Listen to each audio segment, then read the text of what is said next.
Tamil cinema ఇండస్ట్రీలో ఒకప్పుడు మణిరత్నం, శంకర్ సినిమాల హవా ఎక్కువగా నడిచేది. వీరిద్దరూ కూడా స్టార్ హీరోలతో సినిమాలు చేసి వరుస సక్సెస్లను అందుకునేవారు. ఇక శంకర్ అయితే భారీ గ్రాఫిక్స్తో కూడిన సినిమాలు చేయడంలో దిట్ట అనే చెప్పాలి. ఇప్పుడు చాలామంది దర్శకులు గ్రాఫిక్స్ సినిమాలు చేస్తున్నారు.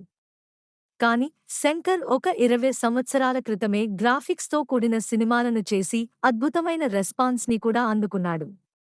ఇక ఒకానొక సమయంలో ఆయనకు ఫెయిల్యూర్ అనేది కూడా లేకుండా వరుస సక్సెస్లను సాధించాడు.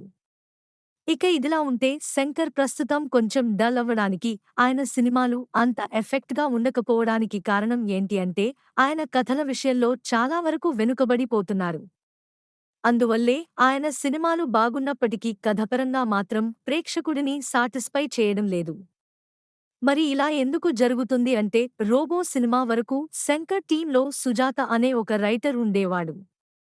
ప్రతి సినిమాకు సంబంధించిన మేజర్ కథ మొత్తాన్ని ఆయనే రెడీ చేసేవాడు. దానివల్ల సినిమా కథ మీద ఆయనకు చాలా పట్టు ఉండడం వల్ల కథ చాలా ఎఫెక్టుగా వచ్చేది. కానీ రోబో తర్వాత ఆయన మరణించాడు. ఇక అప్పటినుంచి శంకర్ కథను రాసుకుంటూ ముందుకు వెళ్తున్నాడు.